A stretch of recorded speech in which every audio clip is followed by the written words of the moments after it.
Hello, everyone. Welcome to our final Green Chemistry Connections for this term. Thank you all for joining us today and for all the other connections before this. We're very excited for today to present about green chemistry in the pharmaceutical industry, and we have a wonderful speaker with us today. And just before we get started, I do want to say that this meeting will be recorded, and the recording will be available after the session. And when you are talking to everybody, your video and audio might be recorded, although we will have a focus mostly on the speaker and their slides. However, the breakout rooms will not be recorded, so feel free to interact with the speaker as you feel free. But just want to say that you give us permission if your audio and video comes in during the main session. And I think we'll get started. Sorry about that, something weird happened. So my name is Gagan. I'm one of the co-organizers and a great graduate student liaison. I'm a PhD student at McGill University, and I'm very excited to have y'all here today. Hi, I'm Sarah. I'm also one of the Green Chemistry Connections co-organizers, and I'm also a PhD student at McGill University. Hi, everyone. My name is Jasmine. Nice to see you all here today. I'm also, like Gagan and Sarah, a PhD student at McGill University, and I'm excited to hear Scott's talk today.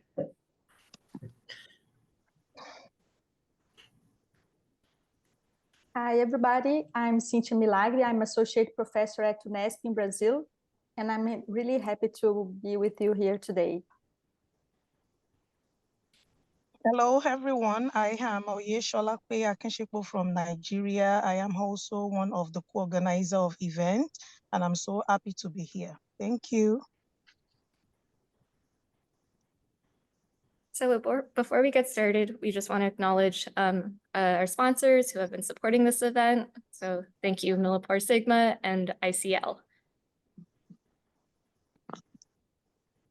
And then we'll also start with a land acknowledgement. So Gagan, Jasmine, and I are based in McGill University in Montreal, Canada. So we'll just start with the land acknowledgement. So McGill University is located on land which has long served as a site of meeting and exchange amongst Indigenous peoples, including the Haudenosaunee and Anishinaabe nations.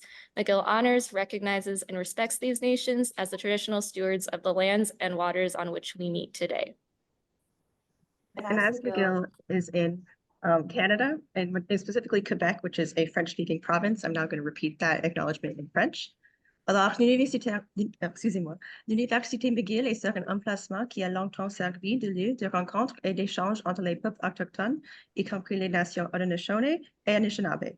McGill honore, reconnaît et respecte ces nations à titre d'intendant traditionnel des terres et de l'eau sur lesquelles nous nous réunissons aujourd'hui. Thank you. And I'm based in Brazil, so in the spirit of reconciliation, we pay respect to the indigenous people of Brazil, who are the first knowledge holders of its land. Presently, this meeting place is still home of more than 300,000 indigenous nations, and we honor, respect, and celebrate the diversity of peoples connected to this land. Just some logistics for the meeting today. Please feel free to rename yourself using the Zoom display name and click rename in the drop-down menu. You can add your pronouns there so we can identify everybody correctly and respect their pronouns. Additionally, you can enable live transcripts using the CC button at the bottom of your screen, and the slides and transcripts will be made available after the connections for you to view. So we'll just go over the code of conduct for these connections. So it's important for us that everyone here has a strong sense of belonging during the connection. So by participating, you agree to being professional, respectful, considerate of all of the attendees. We have a global audience, people, different backgrounds, and we will not tolerate any harassment, discrimination, or abuse. So we will be monitoring for that behavior too. And please reach out to us if you see any of that, but we've never had a problem with that, so yeah. And now just to get this overway, so just to go over today's agenda. So we have one speaker today, Dr. Scott Plummer from Novartis, who will be giving a longer than normal talk, but it'll be very interesting. And following that, we'll have some breakout rooms where you can either talk to Scott or the Beyond Benign in the connections teams. And then following that, we will have a wrap up And then what's next with Beyond Benign? Yeah, so as Jasmine said, our speaker today is Dr. Scott Plummer. So Scott received his Bachelor of Science in Chemistry from the College of William and Mary in 1997 and completed his doctoral dissertation at Indiana University in 2003 under the guidance of Professor David R. Williams. He began his industrial career at AMRI, where he spent 5 years as a process chemist in the chemical development division. And from there, he moved to Alcon in Fort Worth, Texas, to be part of their chemical preparations research team. In this capacity, he was involved in the synthesis of APIs from early process development through GMP batch production. In 2013, Scott moved to the Global Discovery Chemistry Unit within the Novartis Institutes for Biomedical Research. As part of the SynTech team, he is tasked with formulating material enablement strategies with research teams, outsourcing, and the introduction of emerging synthesis technologies to the project portfolio. Scott has a particular interest in the application of green technologies, biocatalysis, flow chemistry, aqueous surfactant chemistry to programs in the portfolio. He runs the green chemistry team within the Global Discovery Chemistry Unit and serves as Novartis's representative to the ACS Green Chemistry Institute Pharmaceutical Roundtable. Awesome. Thanks, Sarah. Do you want me to share my slides? All right, let's see. Yeah, that'd be great. All right, first, let's try this. Okay, can you see them? They look great. Oh, perfect. All right, yeah. So thanks everybody for the invitation to speak today on behalf of Novartis. And I'll just go ahead and get started. So I view green chemistry as a platform for impact and innovation to provide more greener synthesis technologies for the future. So first, I just want to give a really quick background on Novartis and the division I work in. So I work in the BioMedical Research division of Novartis. We have 6 different sites, 4 in North America. I'm located at the site in Cambridge, Massachusetts. Oh, let me get my pointer here. Yeah, pointer. We also have our main site in Basel, Switzerland, and a site in Shanghai, China. We also have a growing presence in India that isn't on this slide. So we're a global company, and we are working on green and sustainable platforms in all of those countries. The Biomedical Research Division has, I think it's over 6,000 scientists now with 340 discovery programs in 8 disease areas. I mostly work in oncology and cardiovascular projects. And you can see our early research and development budget is $2.6 billion. So we invest a lot in early programs. This is a really complicated slide, but it's kind of more complicated than it needs to be. So this is, my group is called Synthesis and Technologies, or SynTech. We're a part of of Novartis called Global Discovery Chemistry. And all this is showing is that we are connected to all the different divisions at Novartis, all the different disease areas, all the computer-aided drug design divisions, natural products divisions, et cetera. And we have 4 main tasks. First is discovery synthesis, or enabling new chemistry and new scaffolds. I'm heavily involved in material enablement, that is working with project teams here in medicinal chemistry for their material planning and outsourcing. Also, we do maybe the first scale-ups in my group and reaction optimization. And then our group's responsibility is to transfer projects to our development division for even further scale-up. I'm also heavily involved in applying new technologies to the portfolio, flow chemistry, photochemistry, electrochemistry. Our group is linked a lot with our bioreactions team, so we do a lot of biocatalysis. And we also do microscale and automation, so plate-based chemistry. And so I have a couple slides on all of this and how Novartis approaches it from a green chemistry point of view later in the presentation. So Novartis as a company does have a sustainability commitments. We encourage all of our associates across all of our operations to adopt an environmental sustainability mindset. And of course, this has benefits for patients and our planet. We have 3 core goals. You can see with goals to reach by 2025 and 2030. The first is in climate. All Novartis sites are to be carbon neutral by 2025. In 2030, we hope to be carbon neutral across our value chain. That's all of our vendors and all of our and the other companies that we associate ourselves with. We also have goals in water. All Novartis sites are to reduce the amount of water consumed by half by 2025 and be water neutral in all areas in 2030. Also, we're hoping to minimize waste and increase our material efficiency. So we hope to reduce the amount of waste sent for disposal by half and to eliminate plastic packaging from secondary and tertiary products. We hope to become plastic neutral by 2030. We're in good shape to reach our goals for 2025 and see how we do for 2030. I'm going to hide this little thing on the bottom so I can read my screen. There we go. Now, I'm really passionate about what's on the bottom here, and that's innovation, to use data and technology-based tools to boost our agility to respond to future challenges. So as a chemist, I think of chemistry as technology. So how can we develop chemistry tools to boost our ability to respond to future challenges? So how are we doing chemistry as we reach the goals that are listed in the first half of the slide? So I always start with what is green chemistry. With this audience, I'm not going to run through all the 12 principles. I think you've all seen them before, but it's a really great guide to how we operate. And I always stress to people that green chemistry really isn't about politics or a public relations ploy or even a pipe dream.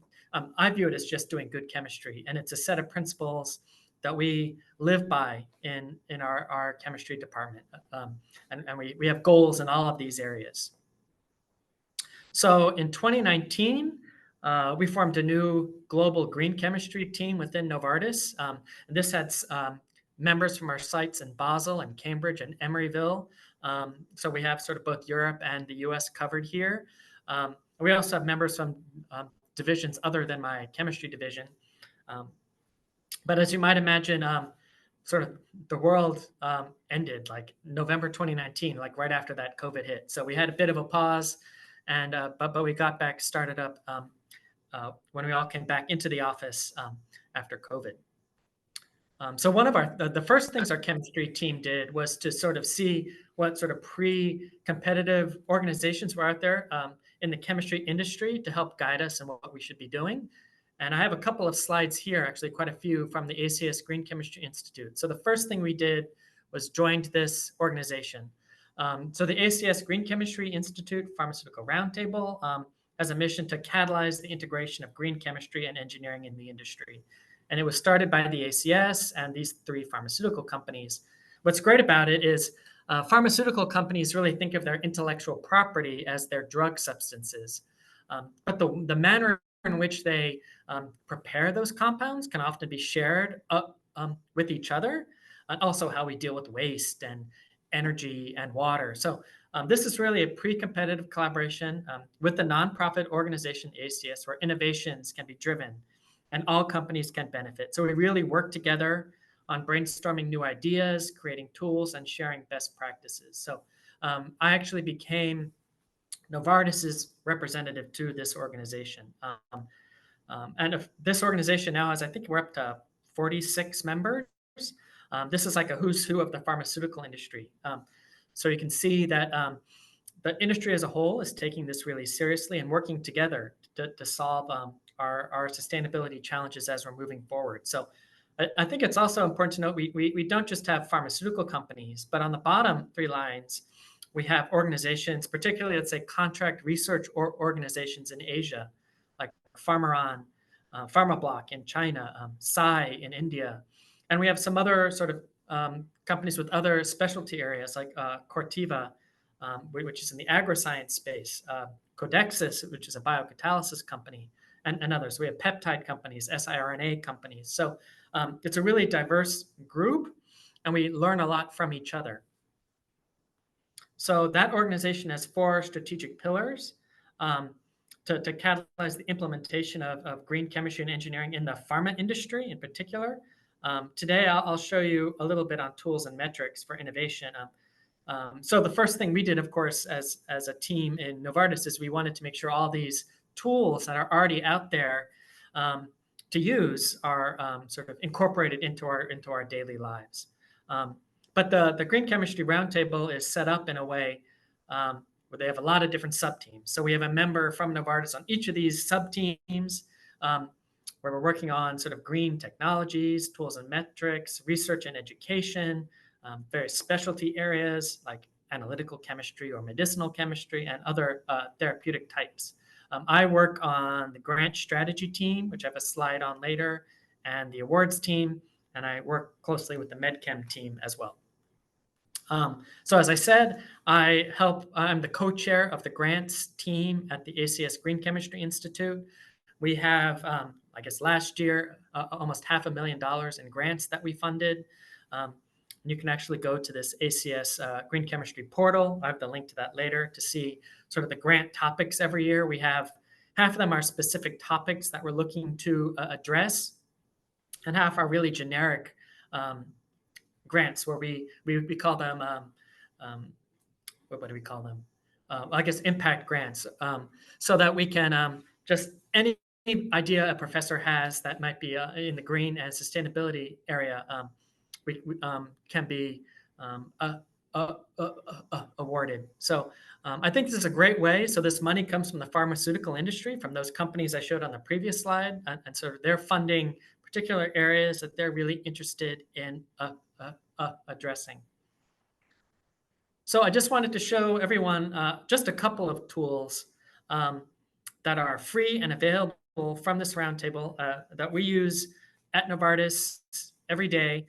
And they are also available to you. So if you go to this website, acsgcipr.org, you'll see there are these various different boxes, and this one is the tools for innovation in chemistry. So one of them is solvent guides. So making sure we have sort of guides for which solvents our chemists should use. So these solvent guides are pretty straightforward to understand. We have scores in 3 categories: worker safety, process safety, and environmental and regulatory considerations. This one's actually called the Chem 21 solvent guide. That doesn't matter. There are a lot of different solvent guides out there, but on this website, ACS-GCIPR, they kind of put them all together into one solvent guide called the Chem 21 solvent guide. I happen to take a screenshot here where everything was kind of recommended, but of course they have a lot of solvents in there that aren't recommended.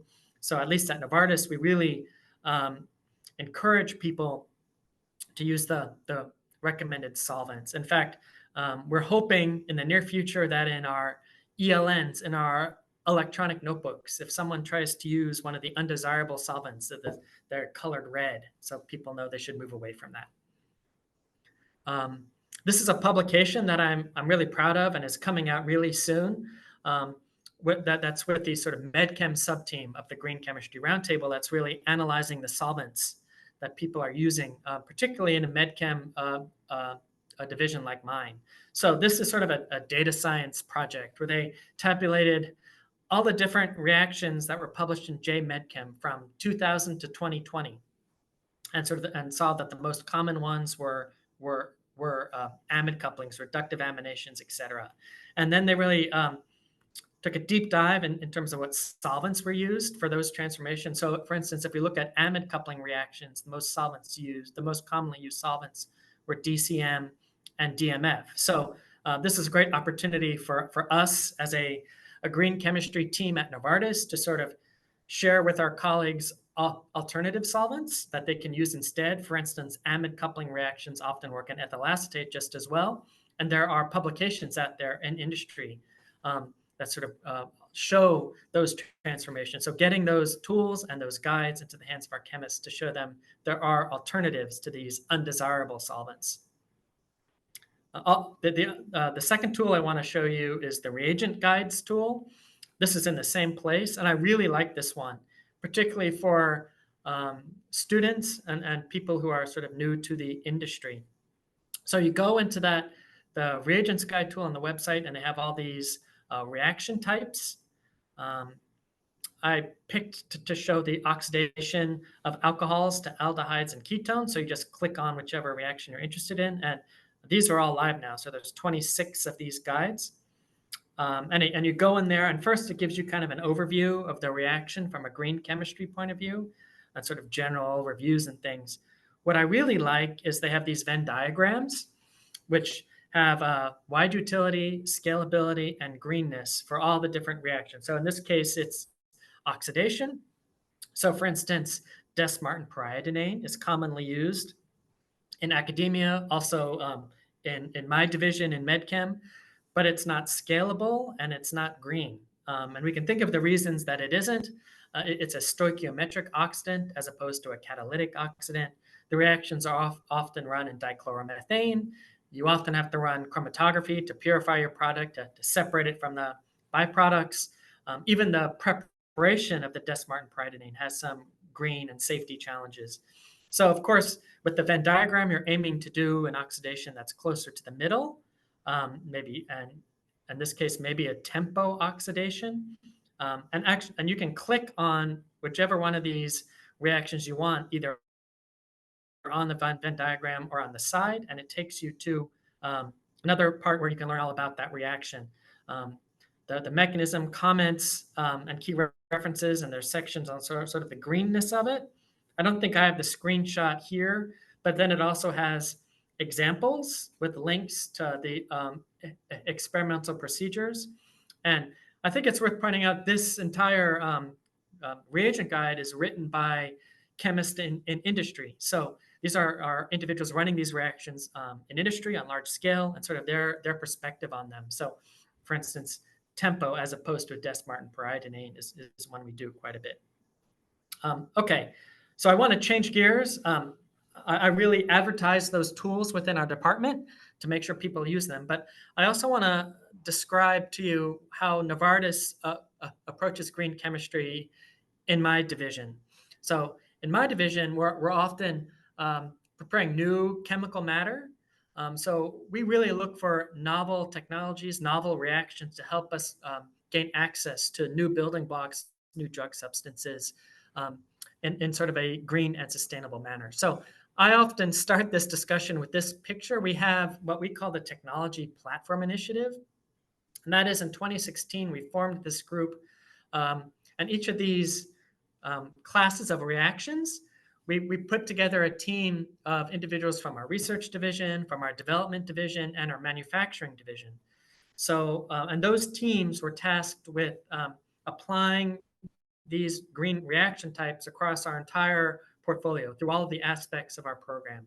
So you can see what they are: flow chemistry, aqueous surfactant solution, which I was heavily involved in, biocatalysis, which I do quite a bit, digital strategies, and newer mixed modalities. So as I said, actually, the groups were really got going, the top three here got going in 2017 with some key deliverables, really a status quo of how we work on these platforms, what our competition does with these chemistries. And we actually learn a lot from the competition here. As I said, the manner in which we make drugs can be shared with each other. So we learn a lot between different companies. And then we decided how to invest, both in terms of internal investments and also external collaborations, other expenditures. On top of this, we have maybe a sixth one we don't put on here that's more recent, miniaturization and automation of drug screening processes. And we invest a lot in that, and I have some slides on that. Maybe they come next. Let's see. Yeah. So this is what we call the microcycle platform. So this is an effort from Novartis to prepare compounds on the smallest possible scale to answer key scientific questions. So in the past, you might prepare a gram of a drug substance, and then you would use that for some of your biological assays. But in reality, you only need milligrams to answer the key scientific question. So we're trying to really minimize the amount of waste, minimize the amount of chemicals we order, minimize the amount of solvents we use by really scaling down and automating everything. So the idea here in the microcycle is to sort of start in a design phase. This is sort of machine learning driven and medchem inspired to sort of build the scaffolds of what we think our drugs should look like as we start. Then we make those compounds on microgram scale or milligram scale sometimes. So we synthesize it and we purify it on that small of a scale. Then it's automated. It goes into our assays. We analyze the products on that scale. And then we sort of learn the results from our tests. And of course, those results, then we can go back to our design phase and sort of design new compounds based on the results from the first cycle. So this is all automated. We have this in both Cambridge and in Basel. I'm not going to go through this slide that much. I just like showing pictures of all the robots. I think it's really cool. It's all plate-based. And there's a lot of engineering that has to go into this on how to do chemistry actually at this small of a scale in these plates, how to do purification and analysis on that small of a scale to then run assays. And these are both sort of physical properties of the compounds as well as sort of biochemical type of assays. And as I said, we have machine learning where we then learn from those results and the cycle moves on. I'm not going to go to that. Okay, so what are the advantages of doing chemistry on that small of a scale? So we're trying to do chemistry on the scale of biology, so to try to reduce our environmental impact. Our current measurement is maybe we have 25 times less waste we're generating by doing it on this small of a scale, 20 times less compound usage. Of course, we're improving costs also. We're ordering a lot less. And we collect data very quickly, and we can sort of scaffold hop quickly. So, we enable the generation of more data rapidly, more efficiently. So it's kind of going from running reactions in these round bottoms like we're all used to, so really going down to 0.01 milligram scale. So we are increasing the number of reactions and the number of compounds we're making, while also saving time and money. And of course, we're greener. So this is again, microcycle platform. I think a lot of companies in the pharmaceutical industry are doing this type of chemistry as well. Here's another project I was a part of, sort of scaling down chemistry. I really like this. This was a collaboration that we funded along with the ACS Green Chemistry Institute with some professors at the University of Michigan. This is Professor Corey Stevenson and Professor Robert Kennedy and their groups. You can see the lead scientist. I know Alex Soon is great. She actually now works at Merck here on the East Coast. This is Alex over here. And this was a great collaboration to be a part of. So the idea here is chemistry at Novartis. We do a lot of photo redox reactions. If you go by the building at Novartis, you see our labs are like glowing blue at night. But there are a lot of challenges with scaling up those reactions. There's poor light penetration. You have to re-optimize for scale up. We often scale up in flow, and there's large waste production. And as I said, it's often not translatable to scale up. This is sort of a famous picture from Merck from this publication in 2016. So the idea here is sort of high throughput droplet microfluidics technology, again, scaling way down in order to sort of develop the reactions, and then hopefully the conditions we develop on that small of a scale can be translated to larger scale and pilot scale reactors. So I think I have this same little diagram. Yes, on the next slide. So this is what this microfluidic chip reactor is. So we have, let's say, a drug compound library, and we have some engineering that forms automated droplets. So these are nanoliter droplets of some reactant. And it goes on a chip. I have a picture of what the chip looks like on the next slide. We add the reagents and catalyst streams, and then the product of the reaction, hopefully the reaction worked, comes off the chip, and then we analyze what happened. As I said, this is a photo redox reaction, so we're also shining light on this. So this enables the optimization of some flow parameters like residence time and flow rate. I'm not really going to get into the details of how we fabricated these chips right now, But this is what that chip looks like. It's the size of a quarter. So this is really small, 2 by 2 centimeter chip, and it can hold up to 2,400 individual reaction droplets. I'm not going to get sort of into the engineering of how we're mixing and all this, mostly because it's engineering at the University of Michigan that I don't understand. But that's sort of the idea, to run reactions on that small of a scale to sort of optimize the chemistry. So this is one of the reactions we were doing, a trifluoromethylation in these droplets. And here's sort of coming off and analyzing what happened in that reaction. To start with, this is just MS. So we knew we were trifluoromethylating these products. We found out later where it was trifluoromethylating. And you can see we had sort of 3 droplets that were sort of standards, and then 3 with our substrate in it. And we're shining a blue light on it. So you can see this reaction is actually pretty poor in batch mode, 36% yield. We were optimizing the reaction conditions on our chip, and after some optimization, we were getting very high yields, by NMR at least, for conversion in this setup. So the idea, at least from a Novartis perspective, is to apply this type of chemistry to our drug substances on this sort of small of a scale. So we provided our co-workers at the University of Michigan with a library of 15 compounds. They had previously been investigated as firefly luciferase inhibitors. And we subjected these compounds to a CH alkylation reaction, photochemistry reactions, in that high throughput manner I just described. So I'm not going to go through all this, but just to say we had we made all these products from that, and then we could test them in our assay. So as you can see, our parent scaffolds were mostly active, as you might expect. The compounds we made were inactive, which is kind of a shame. But as a med chemist, you learn a lot by what's inactive too. So we learn, for instance, if we have our parent scaffold up here and we put alkyl groups in this position, the compounds aren't active anymore. So so this is running chemistry on as small of a scale as possible to learn answers to key scientific questions. So we published that in Encovant Chemie last year. Okay, so now I'm going to move on to sort of other technologies that I'm really passionate about. So there was this publication in 2011 that came from the ACS Green Chemistry Institute Pharmaceutical Roundtable. And this is sort of the average pharma process to make a drug substance. And sort of the mass of inputs, where was all the the matter coming from?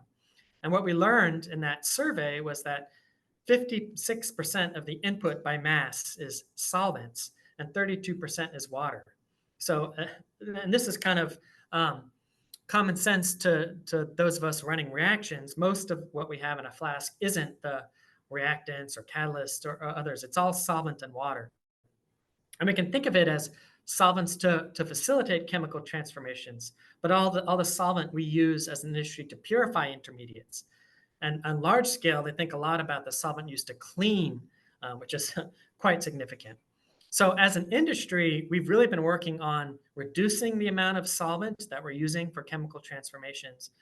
But also, a lot of these solvents that we use most often are under regulatory pressure.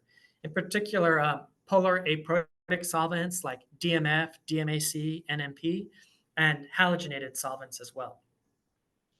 And this is a publication from Helen Snedden, who's now at who's a professor, but at this time was at GSK in 2021, where she was analyzing solvent usage in industry over time.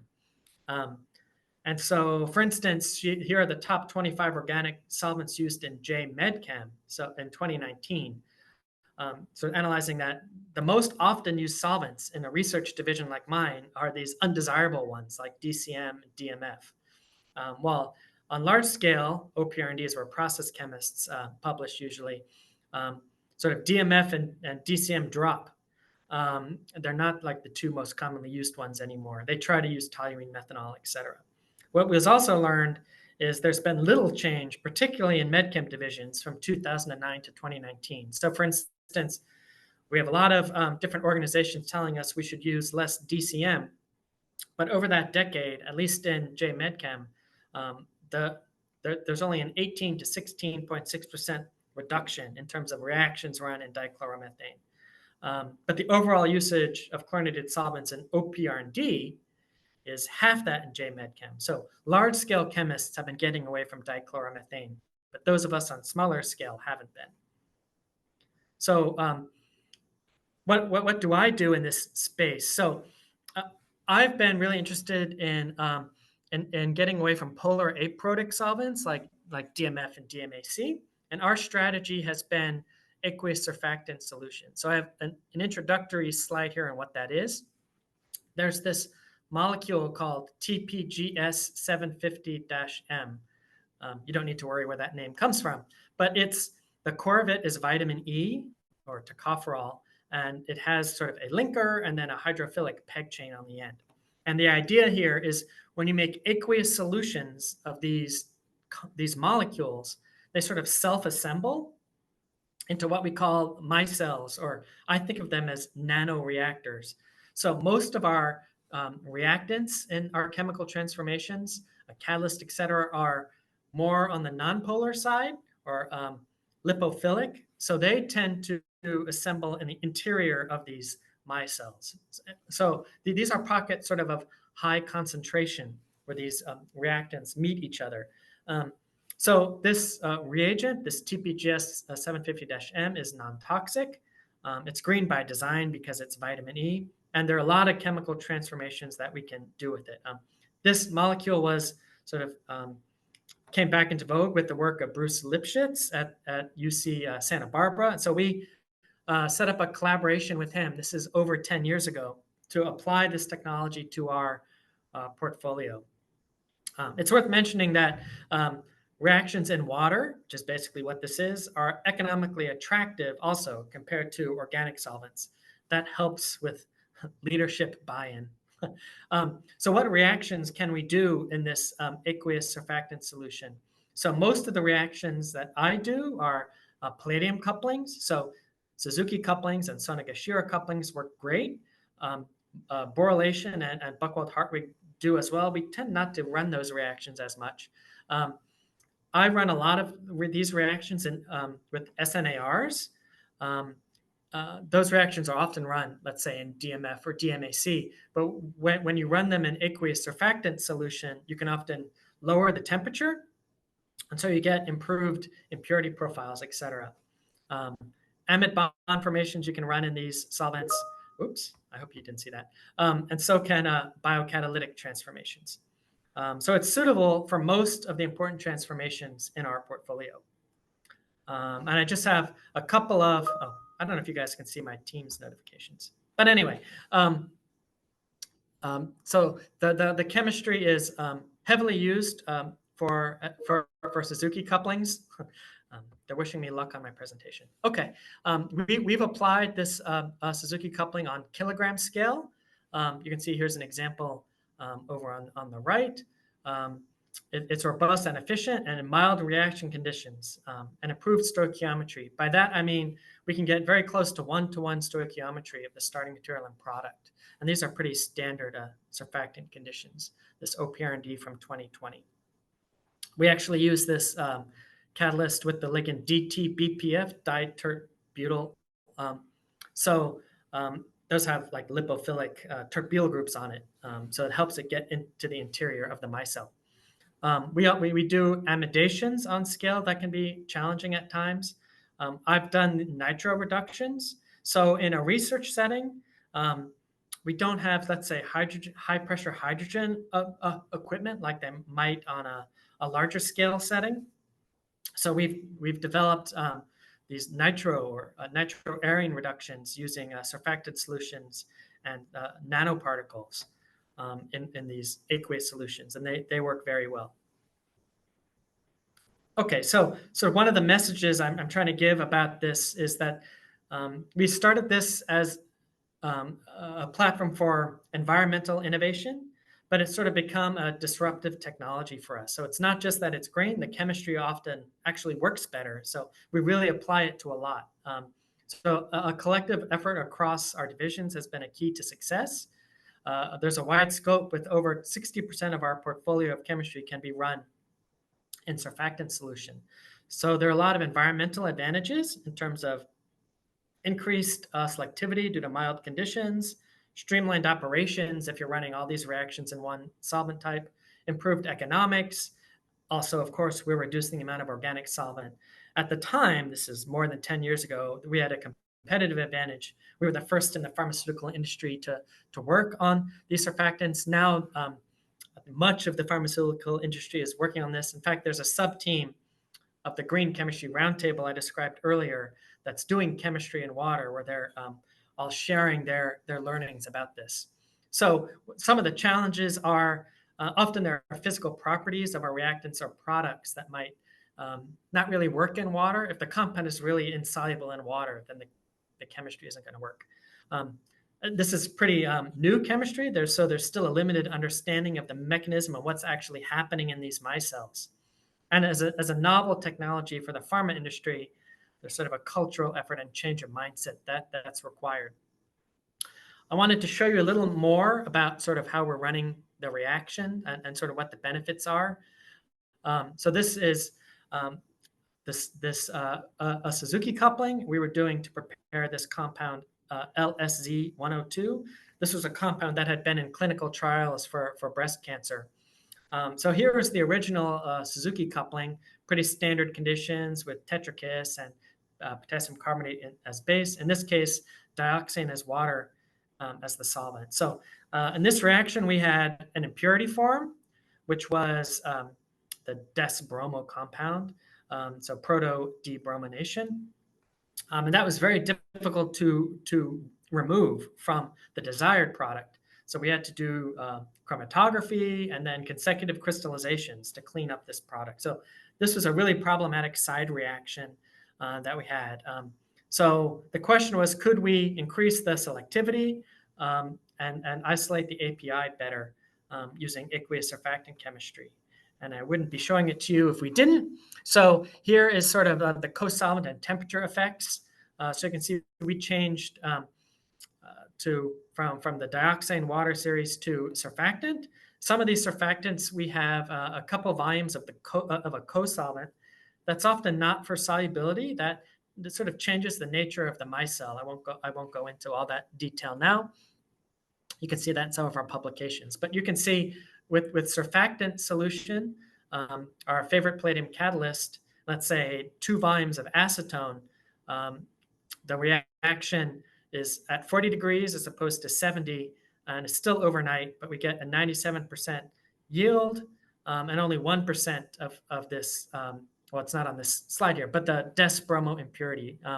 And then also we've found over time that using the boronic acid as starting material as opposed to the B-pen is even better in aqueous surfactant solution. So we had greater than 99% conversion. You can see the time was really reduced when we used the boronic acid, so down to only 3 hours. The reaction was complete. We also found that we could have some additives in the reaction, sodium bromide or lithium bromide. I won't go into the reason for that now, but now our des-bromo impurity is down to 0.3%. So again, so on scale, this is multi-kilogram scale. We had a 76% isolated yield with an HPLC purity of 96% for this product. So again, so this was not just getting away from sort of solvents that weren't as desirable, in this case dioxane, but also the reaction works better. You can imagine there's a lot of benefits. I think my next slide actually has it. Okay, yeah, a lot of benefits to this. So this is PMI. This is a metric that scale-up chemists use to measure sort of the waste that they're generating for a product. So this is the total mass of inputs into a reaction over the mass of the product. So you want the number to be as small as possible. So in blue here, we have the original process, and in orange, we have the new process for this. So you can see with this process mass intensity metric, we were using a lot less using a lot less input, so generating a lot less waste as a side effect of this. Also, there's 30% cost reduction and 50% cycle time improvement. That's just the speed with which we can run the reaction on large scale. So there are a lot of benefits to doing this. It wasn't just that it was using a greener solvent choice than we were before, but actually switching to the greener technology resulted in a lot of other improvements. Okay, I also work a lot in biocatalysis, and you might think, oh, this is also in water. Can you run reactions sort of in tandem that are in water? So that's what this project was. We have found that biocatalysis reactions with enzymes work really well in these aqueous surfactant solutions. So this is an alcohol dehydrogenase, a conversion of this methyl ketone to the chiral alcohol. And you can see that with just the buffer, just the aqueous solution, this reaction doesn't work very well. But in our aqueous surfactant solution, we have over 80% conversion. So the reaction is much faster in this TPGS 750-M. And I don't think we've proven why this chemistry works in surfactant solution. My sort of the way I try to explain it is that often with biocatalysis reactions, you have product inhibition. You form the product and it's blocking then the active site of the enzyme. But when you have these micelles, they can sequester the product away from the enzyme active site. So you reduce product inhibition. So that's sort of the way I think about it, although we haven't proven that. So these are reactions that we published in 2019 where we can do sort of an organometallic reaction. In this case, it's asymmetric conjugate addition of the boronic acid into an enone as a first step in aqueous surfactant solution, and then do a biocatalysis reaction as a second step. As you can see, we can generate some types of substrates here, and we can, of course, form two stereocenters in high EE, all in this greener aqueous surfactant solution. Okay, I think this is my last slide. I feel like I talked really fast. Oh, okay. So also, of course, one of our green technologies is flow chemistry. From a safety perspective, nitration is a really difficult one. From the pharmaceutical industry, having round bottoms of nitric acid around. My colleagues, this is actually in Basel, the SynTech group in Basel developed a nitration in flow, and so we have a stream of the nitric acid, a stream of our substrate acetic acid, and it runs through our flow coils. We can have 4 of them in parallel, and then one that's at room temperature at the end here. And so we can actually prepare nitration products safely in flow up to sort of 97 grams of the product per hour. So we just press the start button and we can generate 97% grams of this per hour. I don't need to go into more details than this, but so from a safety perspective, and safety is of course a key part of green chemistry, this is the type of work we do with flow chemistry. Okay, that was my last slide. I hope you've learned about the types of sort of greener technologies we do at Novartis. Okay, thanks everyone.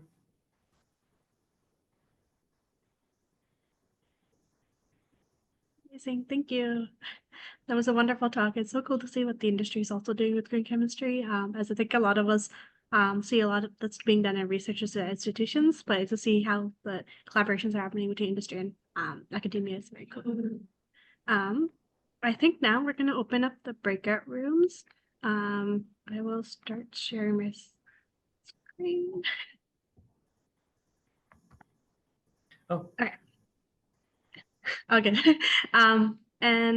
So in the breakout rooms, remember to introduce yourself, your name and your affiliation, and then step back and allow other people to introduce themselves as well. And then you guys can get started on the conversations at each of the rooms.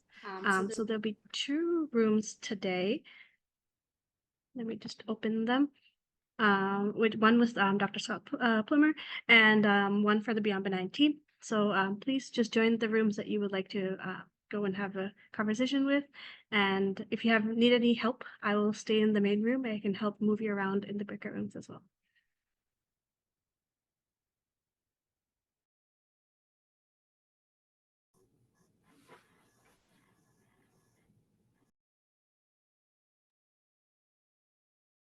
Hello, everyone. Welcome back from your breakout rooms. Hopefully everyone had some really interesting discussions and learned from each other. We're just going to do some final updates from BioMedical Higher Ed team. And I pass the mic on to Sarah.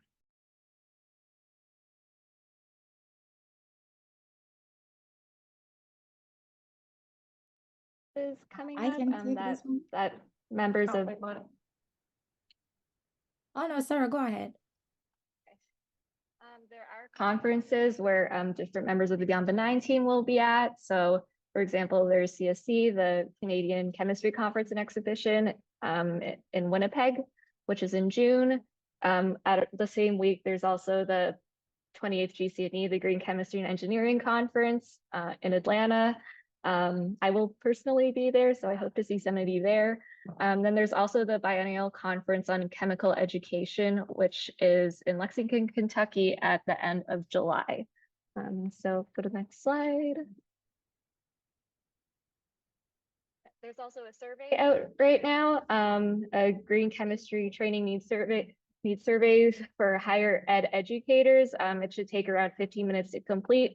So if you're a chemistry educator teaching at a higher education institute and have taught chemistry in the last 3 years, we really encourage you to fill in this survey as well. And we just want to also announce that the Green Chemistry Commitment Summit is on June 13th this year, and more details should follow in the coming weeks, but just save the date for that.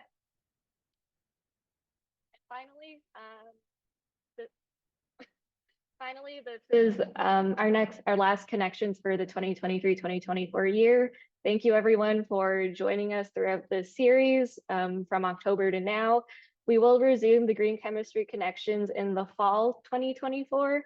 But yeah, thanks so much for joining us at this event, and you're here at any of our other Green Chemistry Connections events. It's been really great hosting these. I think my co-organizers can agree with me here. And yeah, thank you to all our supporters and as well as our sponsors.